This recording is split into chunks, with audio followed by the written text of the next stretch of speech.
शांति। Good morning. आज हम बाबा के 15 तारीख के महावाक्य सुनेंगे, जिसमें बाबा ने हमें हमारे इस ब्राह्मण जन्म की, ये श्रेष्ठ जन्म है, उसकी स्मृति दिलाई। हम सब अभी ब्रह्मा कुमार कुमारियाँ हैं, सो फिर भविष्य में देवी देवता बनने वाले हैं। तो सबसे पहले अपनी वो स्मृति दिलाई, और ऐसा बनने के लिए हमारा पुरुषार्थ क्या चाहिए। तो आज सारी मुरली में बाबा ने स्व पुरुषार्थ के ऊपर अटेंशन खिंचवाया है। स्मृति से हमें फ़ायदा होता है और विस्मृति से घाटा होता है। तो बाबा ने कहा, अभी जब तुम बच्चे बाबा की याद में बैठे तो किसको याद किया? माया रावण बुद्धि को खींचकर बाहर तो नहीं ले गया, या बाप की याद में रहे? तो बाबा ने कहा, अपने आप से पूछो। फिर जैसे लौकिक में जो व्यापार करते हैं तो उनकी डायरी होती है, नफ़ा नुकसान उसमें लिखते हैं। तो बाबा ने कहा, यहाँ फिर बेहद की बात है, तुम्हारी भी पॉकेट में डायरी पड़ी रहे, तुम अपने आप को चेक करो। फिर बाबा को अपने आदिकाल की स्मृति, वो अनुभव बाबा ने सुनाया कि शुरू में कैसे जब बाबा की प्रवेशता हुई तो बाबा बनारस में गए तो दीवार पर बैठे बैठे लकीरें निकालते रहते थे। फिर खुद से खुद वंडर खाते थे कि ये क्या हो रहा है। फिर बाबा के सामने जब कोई आता था तो किसको श्री कृष्ण का साक्षात्कार, किसको स्वर्ग का साक्षात्कार। तो बाबा ने कहा, मैं उनको पूछता था तुमने क्या देखा, तो वो सब सुनाते थे। तो बाबा को अपने पर वंडर होता था कि ये सब क्या हो रहा है। तो वो था स्थापना के आदि का समय, वो अनुभव बाबा ने सुनाया है, और साथ ही पुरुषार्थ के लिए भी बाबा ने सुनाया है। तो हम सुनते हैं बाबा के मधुर महावाक्य। मुरली का सार है, मीठे बच्चे अपनी जांच करो कि कितना समय बाप की स्मृति रहती है।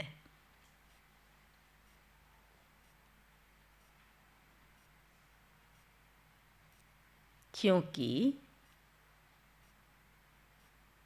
स्मृति में ही फायदा है।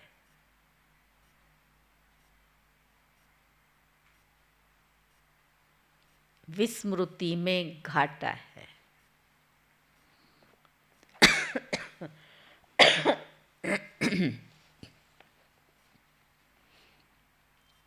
प्रश्न है, इस पाप आत्माओं की दुनिया में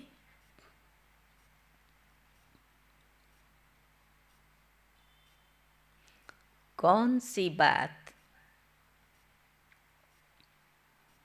बिल्कुल असंभव है? क्यों?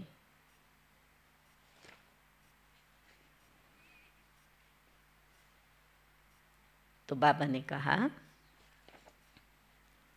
यहाँ कोई कहे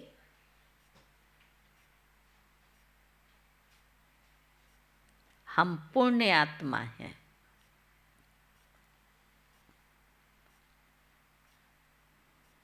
ये बिल्कुल असंभव है।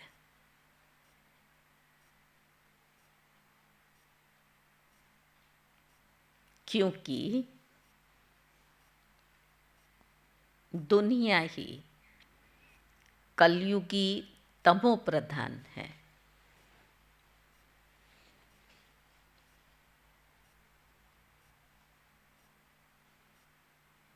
मनुष्य जिसको पुण्य का काम समझते हैं,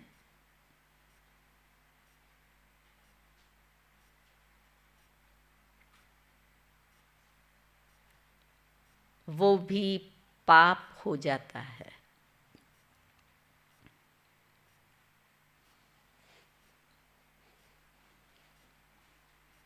क्योंकि हर कर्म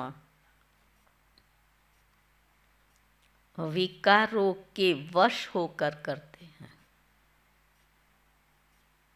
समझा? ये है अंडरलाइन समझ की बात। पाप कर्म क्यों हो जाता है? क्योंकि हर कर्म विकारों के वश होकर के करते हैं। ओम शांति। ये तो बच्चे समझते होंगे। हम अभी ब्रह्मा के बच्चे, ब्रह्मा कुमार कुमारियाँ हैं। फिर बाद में होते हैं देवी देवता। ये तो तुम ही समझते हो, दूसरा कोई समझ ना सके। किसको ख्याल आएगा कि हम भविष्य में फिर देवी देवता बनेंगे? तुम जानते हो हम ब्रह्मा कुमार कुमारियाँ बेहद की पढ़ाई पढ़ रहे हैं। 84 जन्मों की पढ़ाई भी पढ़ते, सृष्टि चक्र की पढ़ाई भी पढ़ते। कितने बड़े स्टूडेंट हो? 84 जन्म की पढ़ते, फिर सारे हिस्ट्री, ये जो है सृष्टि चक्र की पढ़ते। ऑर्डिनरी स्टूडेंट हैं क्या? इतनी बड़ी पढ़ाई पढ़ने वाले, और पढ़ाने वाला भी कौन है? ऊंचे से ऊंचा बाबा है। तो पढ़ने वालों को क्या नशा होगा? कौन से नशे से बैठे हैं? इतने अच्छे ऊंचे टीचर से हम पढ़ रहे हैं, तो कैसे बैठे होंगे? कैसे बैठेंगे? इतना बड़ा टीचर बैठा हो, ऑलमाइटी अथॉरिटी, और स्टूडेंट कैसे बैठेंगे? उस नशे से। हमें कौन पढ़ा रहा है? तो बाबा ने कहा फिर तुमको ये शिक्षा मिलती है कि पवित्र बनना है। यहाँ बैठे तुम बच्चे बाप को याद तो ज़रूर करते हो पावन बनने के लिए। याद क्यों करते हैं? पावन बनने के लिए। अपने दिल से पूछो, क्या पूछेंगे? सच सच हम बाप की याद में बैठे थे? आज का ही चार्ट अपने से पूछो। बाबा कह रहा है सच सच हम बाप की याद में बैठे थे, या माया रावण बुद्धि को और तरफ ले गई। जो सच सच बाबा की याद में बैठे थे, बुद्धि कहाँ नहीं गई? वो हाथ खड़ा करो। थोड़ा समय गई। इसलिए बाबा ने चेकिंग करने के लिए कहा। स्मृति रहनी चाहिए कितना समय हम बाप की याद में रहे, कितना समय हमारी बुद्धि कहाँ कहाँ गई, उसको भी चेक करो। ये बुद्धि कहाँ कहाँ गई, क्योंकि बाबा ये सिखाता है। और बाबा ये भी कहता, मुरली के समय पर लिखते रहेंगे तो साधारण स्थिति नहीं बनेगी। सुनने में और लिखने में अटेंशन है तो सुस्ती आएगी? नहीं आएगी। तो बाबा ने कहा कितना समय हमारी बुद्धि कहाँ कहाँ गई, अपनी अवस्था को देखो। जितना टाइम बाप को याद करेंगे, तो बाबा ने कहा उससे ही पावन बनेंगे। याद से आत्मा पावन बनेंगी। जमा और ना का भी पोता मेल रखना है। घाटा कितना हुआ, जमा कितना हुआ, उसका पोता मेल रखना है। आदत होगी तो याद भी रहेगा। और लिखते रहेंगे। डायरी तो सबके पॉकेट में रहती ही है। बाबा ने कहा जो भी व्यापार करते हैं उन्हों की है हद की डायरी, या नफ़ा नुकसान लिखते हैं, उन्हों की है हद की डायरी। और आपकी क्या है बेहद की डायरी में?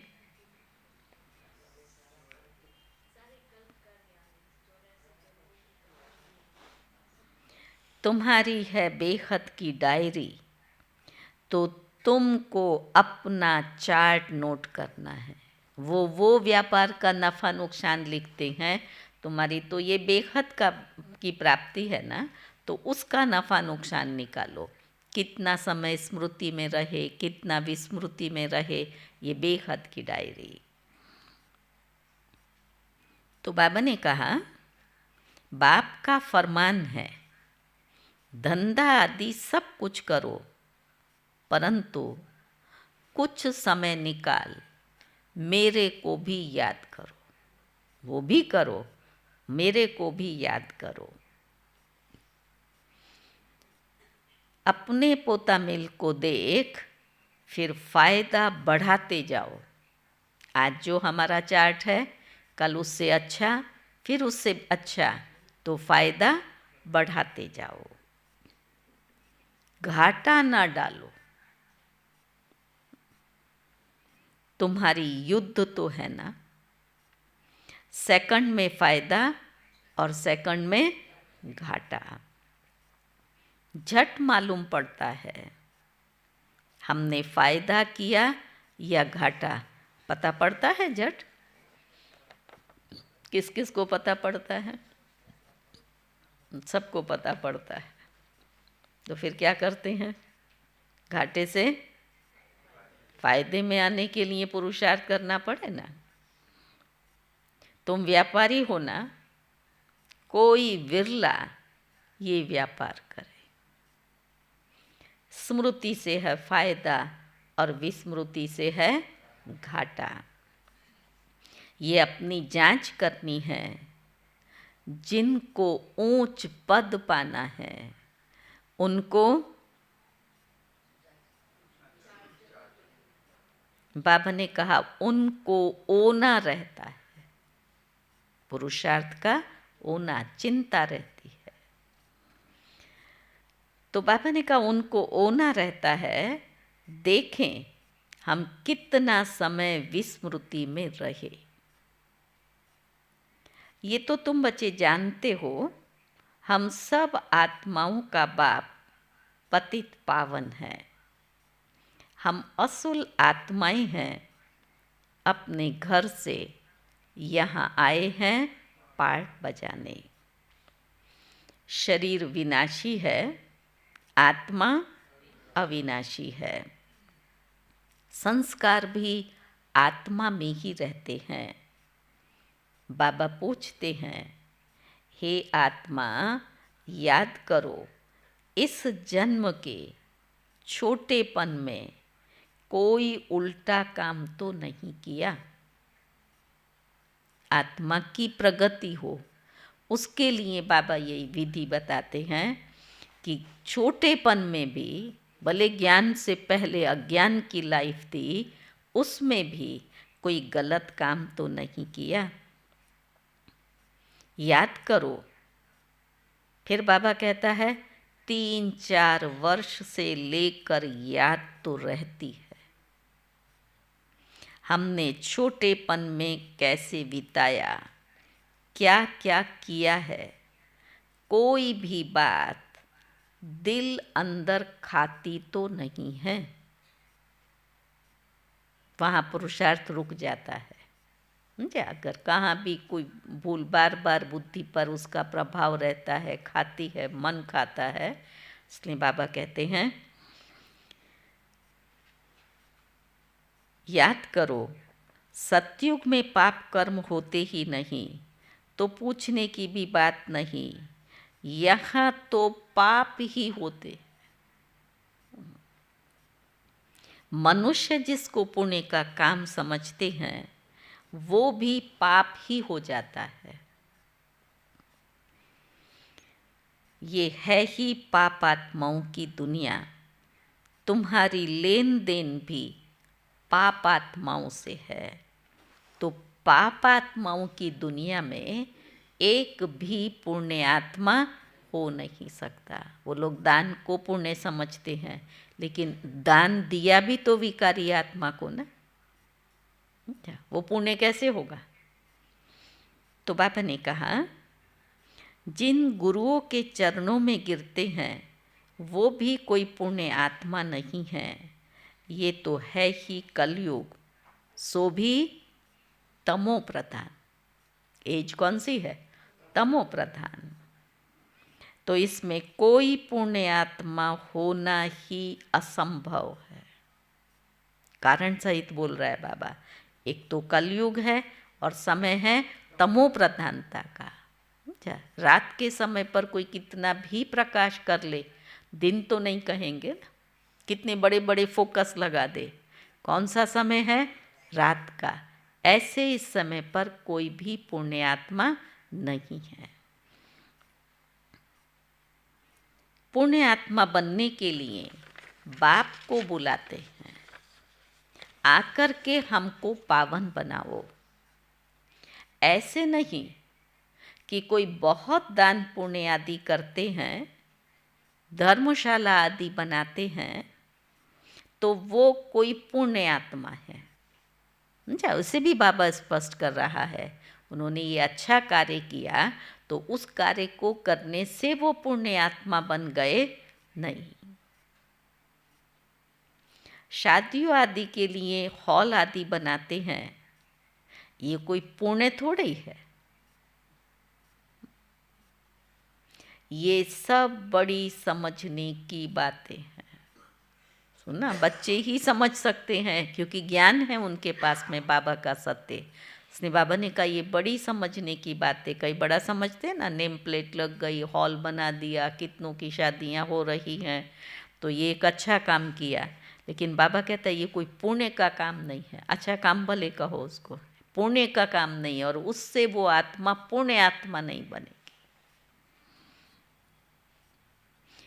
ये है रावण राज्य, पाप आत्माओं की आसुरी दुनिया। अब इन सब बातों को सिवाय तुम्हारे और कोई भी जानते नहीं है। रावण भल है, परंतु कोई भी उनको पहचानते थोड़े ही हैं। ये रावण का राज्य चल रहा है तो उसको दुनिया वाले पहचानते हैं? नहीं। बड़े बड़े शिवलिंग आदि बनाते हैं, फिर कह देते हैं कि वो नाम रूप से न्यारा है। इतना बड़ा बड़ा रूप भी बना दिया और पूजते भी हैं, फिर क्या कहते हैं? है ना वंडरफुल बातें कि नाम रूप से न्यारा है। तो बाबा ने कहा सर्वव्यापी है, इसलिए बाप ने कहा है यदा यदा ही धर्मस्य ग्लानिर्भवति भारत। भारत में ही शिव बाबा की ग्लानि होती है।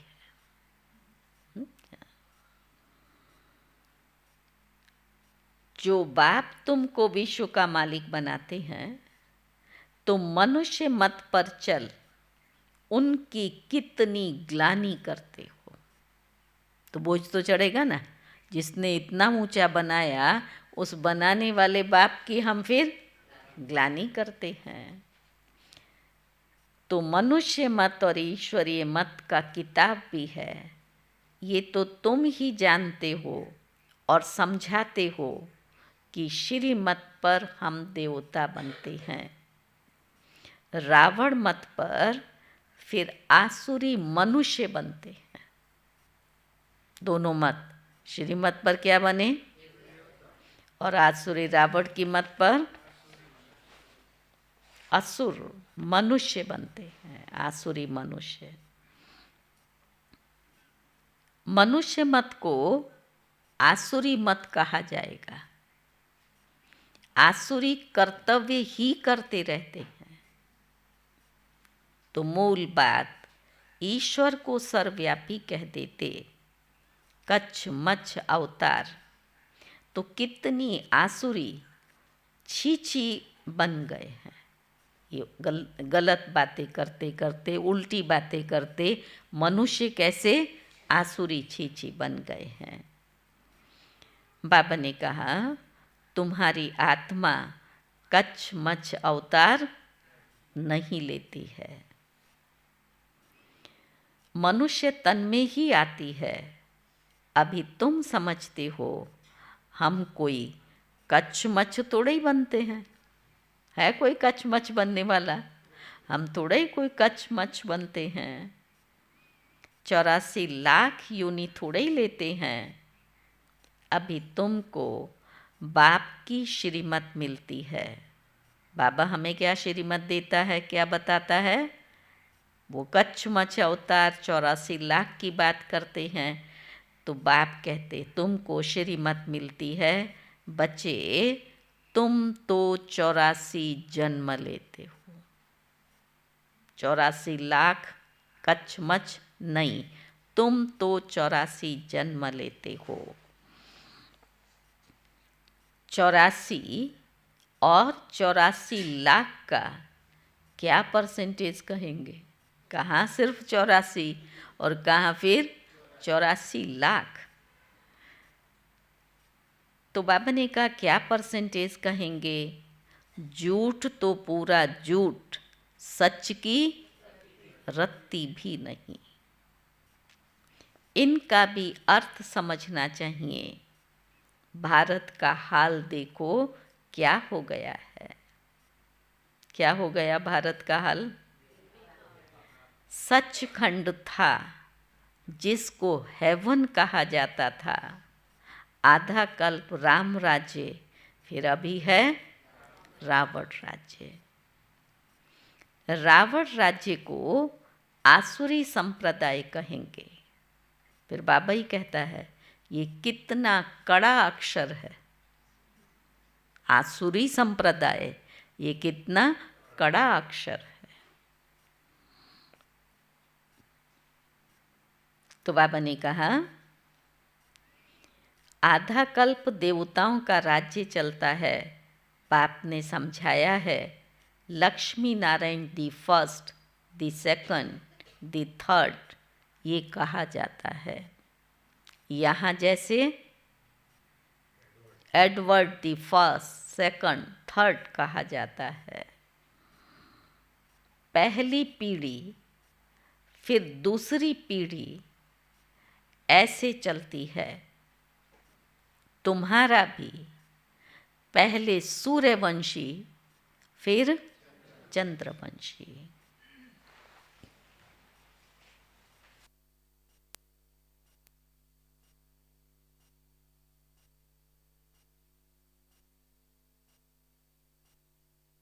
मन के पाप धुल गए हैं, मन के पाप धुल गए हैं, आत्मा चमक गई है। मन के पाप धुल गए हैं, आत्मा चमक गई है। गुण ही गुण भरे हैं, खुशबू महक रही है।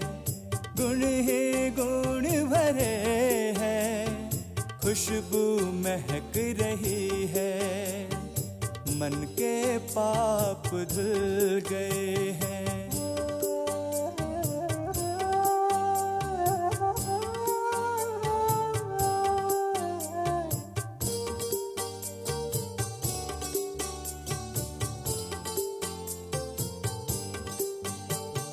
प्रीतम प्यारा पाया, स्वर्ग नजर आया। प्रीतम प्यारा पाया, स्वर्ग नजर आया। खुशी ऐसी है बरसी, मिटा दुखों का साया। सुख के दीप जले हैं, अंधकार कहीं नहीं है। गुण ही गुण भरे हैं, खुशबू महक रही है। गुण ही गुण भरे हैं, खुशबू महक रही है।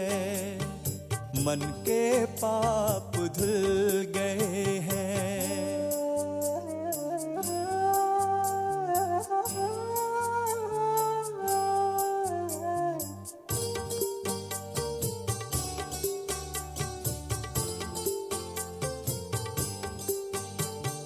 जग में हुआ सवेरा, जब से हुआ तू मेरा। जग में हुआ सवेरा, जब से हुआ तू मेरा। ज्ञान का शंख बजाया, टूटा माया का घेरा। तेरे अमृत के झरने फूटे तो आज कही है। गुण ही गुण भरे हैं, खुशबू महक रही है। गुण ही गुण भरे हैं, खुशबू महक रही है। मन के पाप धुल गए हैं, आत्मा चमक गई है। मन के पाप धुल गए हैं, आत्मा चमक गई है। गुण ही गुण भरे हैं, खुशबू महक रही है। गुण ही गुण भरे हैं, खुशबू महक रही।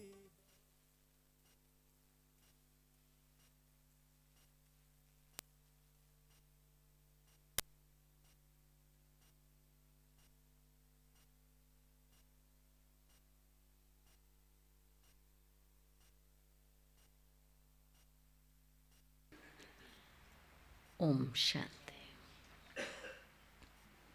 तो बाबा ने कहा तुम्हारा भी पहले होता है सूर्यवंशी राज्य, फिर चंद्रवंशी। बाप ने आकर ड्रामा का राज भी अच्छी रीति समझाया है। तुम्हारे शास्त्रों में ये बातें नहीं हैं। कोई कोई शास्त्रों में थोड़ी लकीरें लगाई हुई हैं, परंतु उस समय जिन्होंने पुस्तक बनाए हैं उन्होंने कुछ समझा नहीं है। फिर ये बात कहते हुए बाबा को अपना अनुभव याद आया। बाबा भी जब बनारस में गए थे उस समय ये दुनिया अच्छी नहीं लगती थी। वहाँ सारी दीवारों पर लकीर बैठ लगाते रहते थे। सृष्टि चक्र बनाता था, ये करता था, लकीरें खींचता रहता था बाबा। बाप ये सब कराते थे। हम तो उस समय बच्चे थे। ब्रह्मा बाबा अपने लिए कहता है, हम तो उस समय बच्चे थे। पूरा समझ में नहीं आता था। बस कोई है जो हमसे करा रहा है।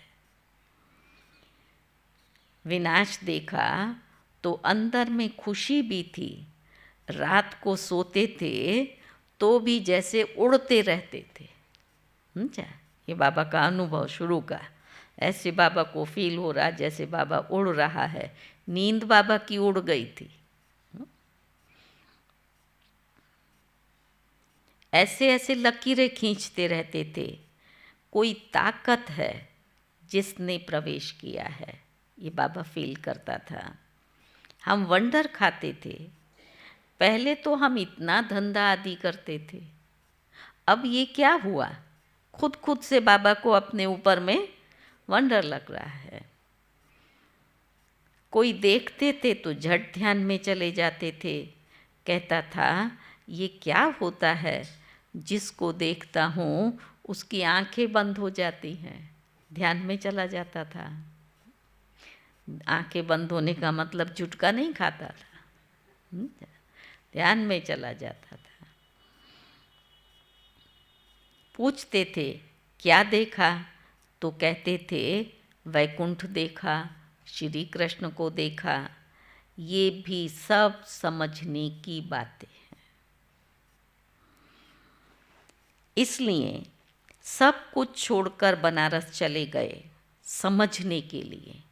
एकांत मिला ना, तो बाबा वहाँ अपने मित्र के बंगले पर चला गया। वहाँ बैठा बैठा चिंतन करता था, ये सब कुछ करता रहता था।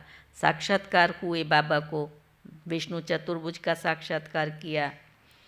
तो बाबा ने कहा, इसलिए सब छोड़कर बनारस चले गए समझने के लिए। सारा दिन बैठा रहता था पेंसिल और दीवार पर, और कोई धंधा नहीं था। बेबी थे ना, छोटा बच्चा क्या करता है, जो आया दीवार पर लकीरें निकालता रहता है। अब शिव बाबा की प्रवेशता होने के बाद 60 वर्ष में बाबा आया ब्रह्मा के तन में, तो वो 60 वर्ष से क्या बन गया, बच्चा बन गया। फिर काम भी कौन सा शुरू किया, बच्चे जैसा काम किया। तो बाबा ने कहा सारा दिन पेंसिल से दीवार पर लकीरें निकालते थे और कोई धंधा ही नहीं था। बेबी थे ना, तो ऐसे ऐसे जब देखा तो समझा अब ये कुछ करना नहीं है, वो धंधा आदि छोड़ना पड़ेगा। खुशी थी, धंधा छोड़ने की बाबा को खुशी थी। ये गदाई छोड़नी है, वो राजाई नहीं लगी बाबा को, फिर धंधा क्या लगने लगा, गदाई है। रावण राज्य है ना, रावण पर गधे का शीश दिखाते हैं ना, तो ख्याल हुआ अब ये राजाई नहीं, ये गदाई है। गधा क्या करता है माताएं, गधा क्या करता है मंजू बहन, हाँ, बोझ उठाता है और धूल में घड़ी घड़ी लेटता है, इधर से उधर नहीं, ढेंचू ढेंचू आवाज़ लगाता है, मिट्टी में लेटेगा। तो बाबा ने कहा गधा घड़ी घड़ी मिट्टी में लथेड़ कर धोबी के कपड़े सब खराब कर देता है, गिरा देता है। बाबा भी कहते हैं तुम क्या थे वो याद करो, अब तुम्हारी हालत क्या हो गई है। ये बाप ही बैठ समझाते हैं और ये दादा भी समझाते हैं, दोनों का चलता रहता है। ज्ञान में जो अच्छी रीति समझाते हैं उनको तीखे कहेंगे, वो ज्ञान समझाने में तीखे हैं। बाकी नंबरवार तो है ना, तुम बच्चे ही समझाते हो ये राजधानी स्थापन हो रही है, ज़रूर पद भी नंबरवार होंगे ना। राजधानी स्थापन हो रही है तो ज़रूर पद भी नंबरवार होंगे ना। आत्मा ही अपना पार्ट कल्प कल्प बजाती है, सब एक समान ज्ञान नहीं उठाएंगे, ये स्थापना ही वंडरफुल है। दूसरे कोई स्थापना का ज्ञान थोड़े ही देते हैं। समझो, सिख धर्म की स्थापना हुई, शुद्ध आत्मा ने प्रवेश किया।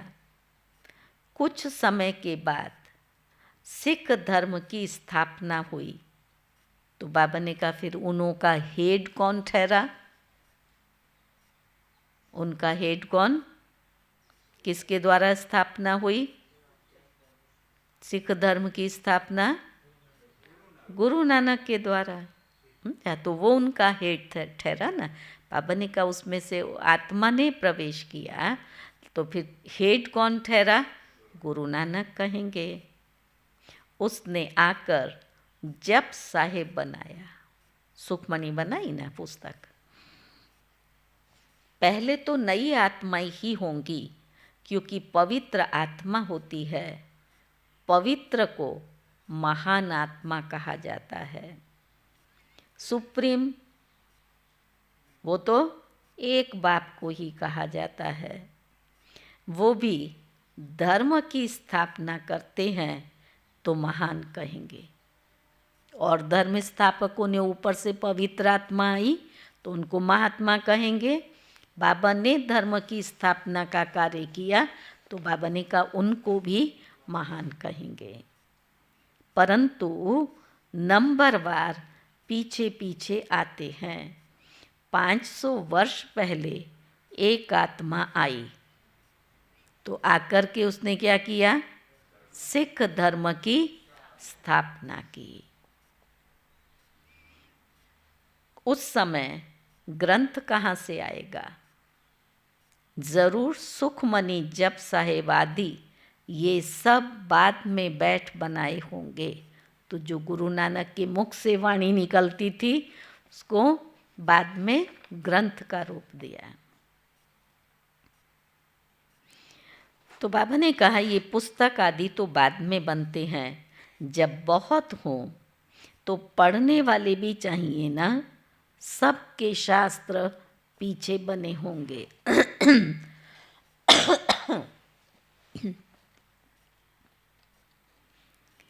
जब भक्ति मार्ग शुरू हो तब शास्त्र पढ़ें, ज्ञान चाहिए ना। पहले सतो प्रधान होंगे, फिर सतो रजो तमो। जब बहुत वृद्धि हो तब महिमा हो और शास्त्र आदि बने। नहीं तो वृद्धि कौन करे? उनके फॉलोअर्स बने, वृद्धि हुई, फिर शास्त्र बने। तो बाबा ने कहा फॉलोअर्स बने ना, सिख धर्म की आत्माएं आएं जो आकर फॉलो करें, तो उसमें टाइम लगता है। समझ रहे हैं बाबा क्या समझा रहा है?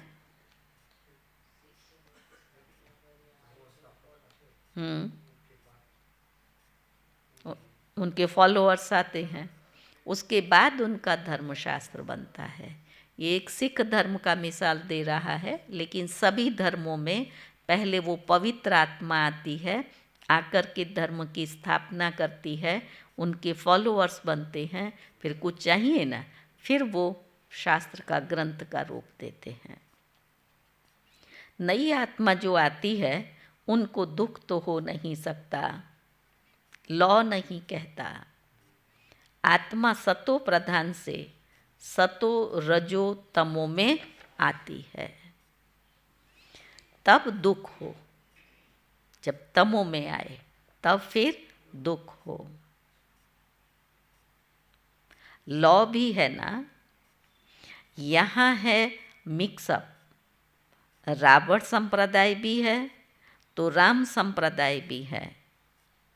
अभी तो संपूर्ण कोई बने नहीं है।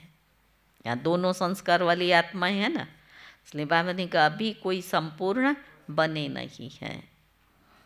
संपूर्ण बनेंगे फिर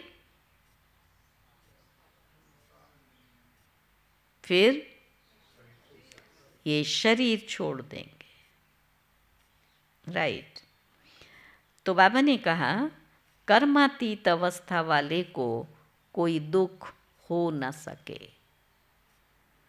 वो इस छीछी दुनिया में रह नहीं सकते। कौन? कर्मातीत अवस्था वाले। वो चले जाएंगे, बाकी जो रहेंगे वो कर्मातीत नहीं बने होंगे। सब तो एक साथ कर्मातीत हो नहीं सकते। भल विनाश होता है तो भी कुछ बचेंगे। संपूर्ण विनाश नहीं होता ना, सब खत्म नहीं हो जाता, कुछ बचेंगे। तो बाबा ने कहा प्रलय नहीं होती। गाते भी हैं राम गयो रावण गयो। रावण का बहुत बड़ा परिवार था, हमारा परिवार तो, समझा? बाबा कह रहा है रावण का बहुत बड़ा परिवार था, हमारा तो छोटा सा है। क्योंकि देवी देवता धर्म सबसे पहला है। अभी तो बाबा ने कहा वास्तव में हमारा परिवार बड़ा होना चाहिए, क्योंकि देवी देवता धर्म सबसे पहले वाला है। अभी तो सब मिक्सअप हुए हैं, तो क्रिश्चियन बहुत बन गए हैं। क्यों बने क्रिश्चियन?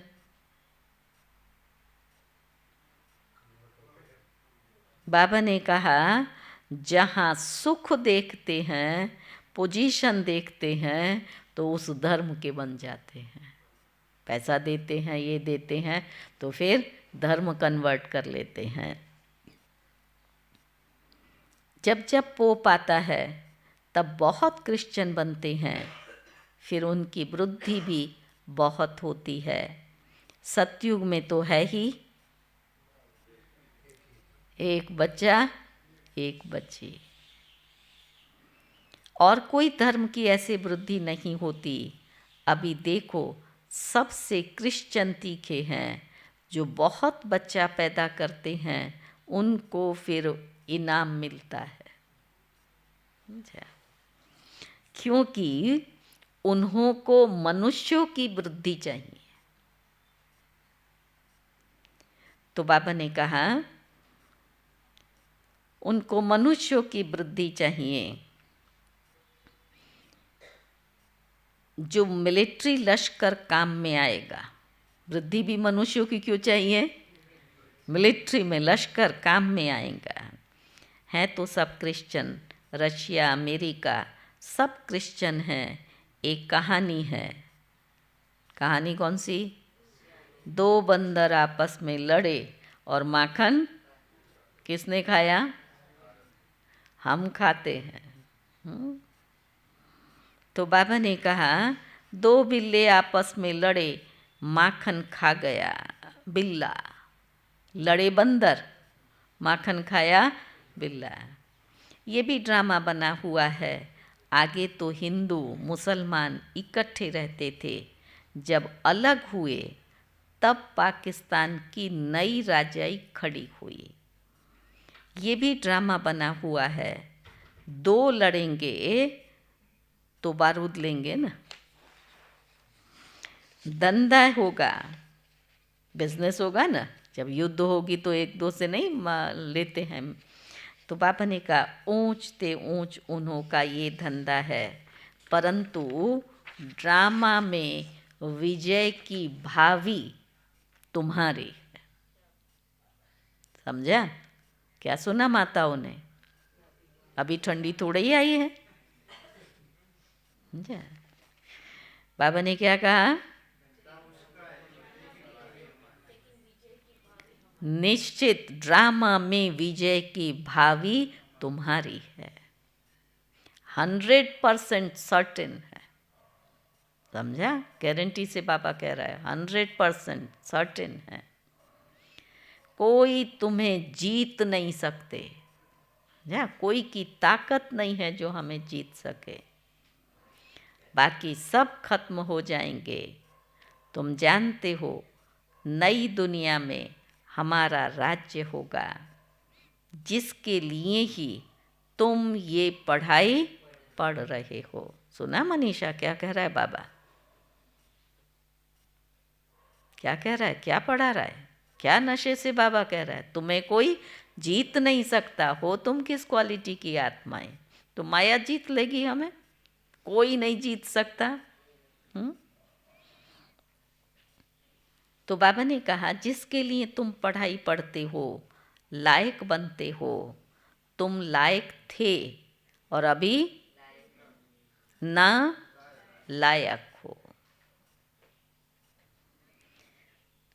गाते भी हैं पतित पावन आओ, परंतु अर्थ थोड़े ही समझते हैं। ये है ही सारा जंगल। सुना? अब बाप आए हैं किस लिए? है सारा जंगल। तो बाप आए हैं आकर कांटों के जंगल को गार्डन ऑफ फ्लावर बनाते हैं। फूलों का बगीचा बन जाता है। कितनी मेहनत लगती है बाबा को बनाने में, कितना पढ़ाता है।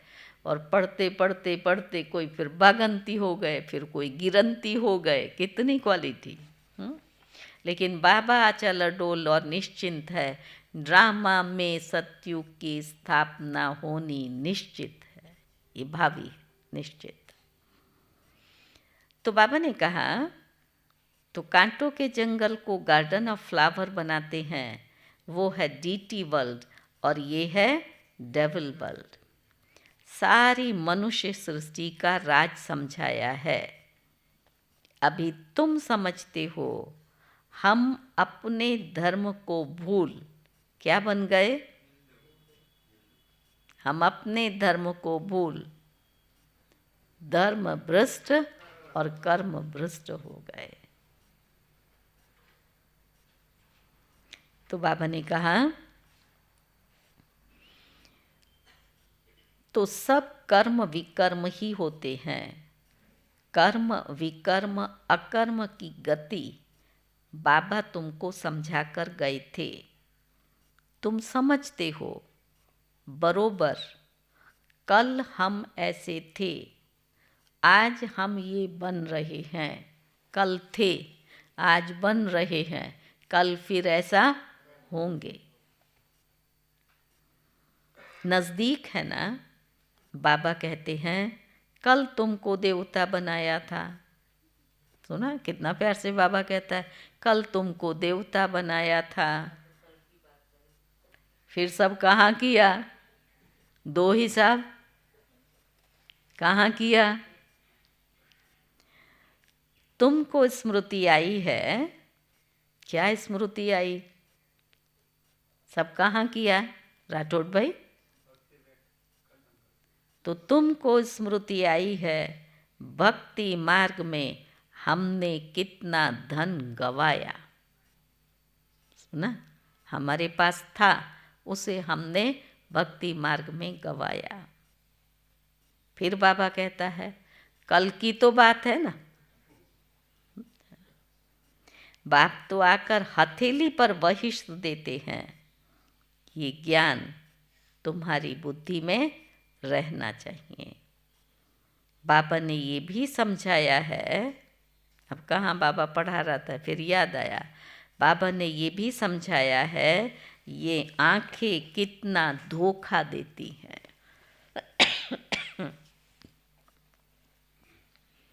क्रिमिनल आई को ज्ञान से सिविल बनाना है। अच्छा, मीठे मीठे सिकी लदे बच्चों प्रति मात पिता बाप दादा का याद प्यार और गुड मॉर्निंग। रूहानी बाप की रूहानी बच्चों को नमस्ते। हम रूहानी बच्चों की रूहानी बाप को नमस्ते नमस्ते। धारणा की पहली पॉइंट है, बेखत की डायरी में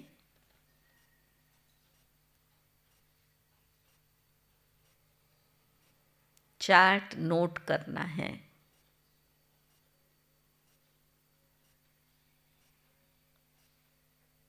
कि हमने याद में रहकर कितना फायदा बढ़ाया।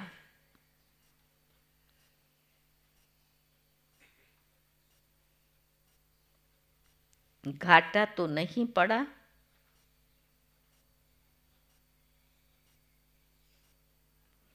याद के समय बुद्धि कहाँ कहाँ गई।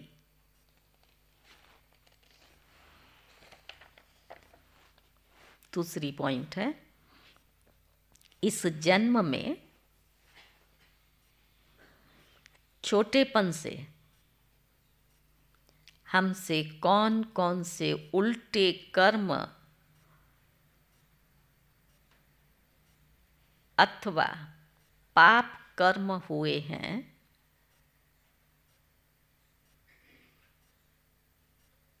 वो नोट करना है।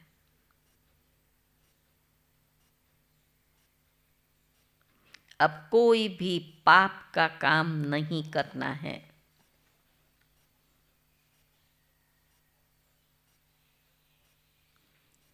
आज का वरदान है, कर्म बंधन को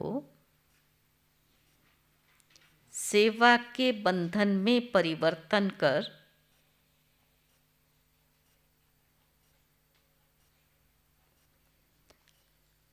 सर्व से न्यारे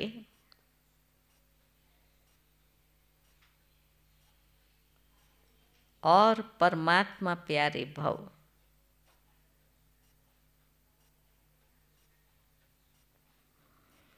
परमात्मा प्यार ब्राह्मण जीवन का आधार है, लेकिन वो तब मिलेगा, सुना, परमात्मा प्यार ब्राह्मण जीवन का आधार है, लेकिन वो तब मिलेगा जब न्यारे बनेंगे, तब परमात्मा प्यार की अनुभूति कर सकेंगे। अगर प्रवृत्ति में रहते हो तो सेवा के लिए रहते हो। कभी भी ये नहीं समझो कि ये हिसाब किताब है, समझा? हिसाब किताब से बंधन लगेगा, ऐसे समझते थे ये हिसाब किताब है, लेकिन आज बाबा ने क्या कहा? सेवा के लिए रहे हुए, बाबा की श्रीमत से रहे हैं ना प्रवृत्ति में, तो सेवा के लिए। सेवा के बंधन में बंधने से कर्म बंधन खत्म हो जाता है,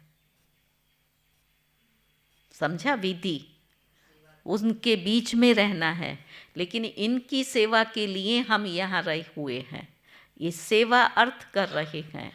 अभी क्या करते हैं? कार्य तो वही रहेगा, खाना बनाते हैं, इनको ये बहुत अच्छा लगता है, कर्म बंधन बंधा, अच्छा, ये कर रहे हैं, ये करना पड़ता है, वो कर्म बंधन बंध रहा है। ये सेवा के लिए, तो बंधन से आत्मा मुक्त होती जाएगी। तो बाबा ने कहा सेवा के बंधन में बंधने से कर्म बंधन खत्म हो जाता है। सेवा भाव नहीं तो कर्म बंधन खींचता है।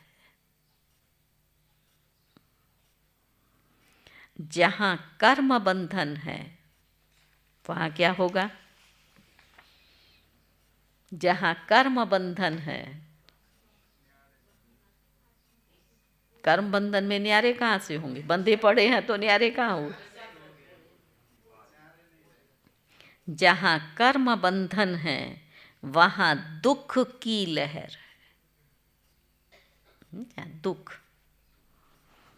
सेवा के बंधन में खुशी है, इसलिए कर्म बंधन को सेवा के बंधन में परिवर्तन कर न्यारे प्यारे बनो तो परमात्मा प्यारे बन जाएंगे। हर बात का बाबा ज्ञान देता है, उसकी विधि समझाता है बच्चों को। अब विधि को समझने के बाद में यूज़ करें ना करें ये बच्चों पर डिपेंड करता है। तो कर्म बंधन को सेवा के बंधन में ट्रांसफ़र कर दो। स्लोगन है, श्रेष्ठ आत्मा वो है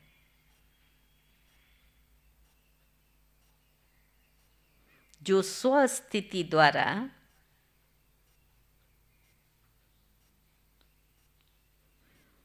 हर परिस्थिति को पार कर ले। आज का सम्मान है, मैं एक नामी स्वरूप हूँ।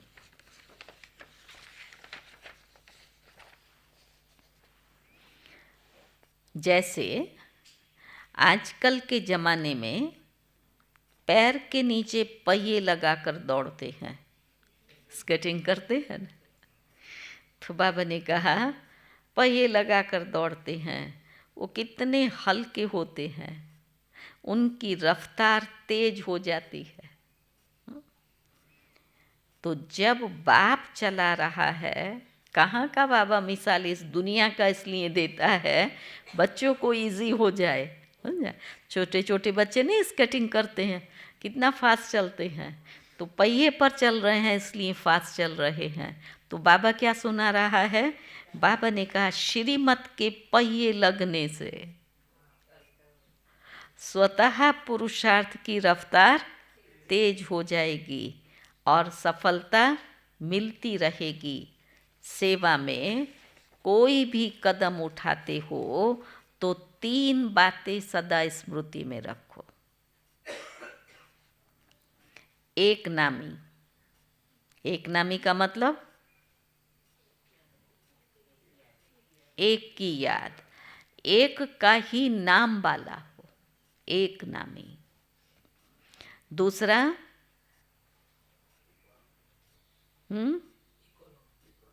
एक मत, और तीसरा इकोनॉमी। एक नामी, एक मत और इकोनॉमी, ये 3 बातें स्मृति में रख करके चलो तो क्या होगा, हल्के हो करके चलते रहेंगे। ये बाबा की श्रीमत के पहिए हैं। आज बाबा ने सबको स्केटिंग करना सिखा दिया। सुना, घर में कैसे रहेंगे, स्केटिंग करते रहेंगे हल्के हल्के। और उस समय बच्चे कितना एंजॉय करते हैं, बच्चे भी करते हैं, जो दूसरे देखते हैं वो भी एंजॉय करते हैं। तो आपके परिवार वाले भी क्या करेंगे, वो भी एंजॉय करेंगे। आप भारी भारी भारी रहेंगे तो वो भी नाराज नाराज रहेंगे। तो सेवा के बंधन में कर्म बंधन को ख़त्म कर दो। ठीक है। ओम शांति।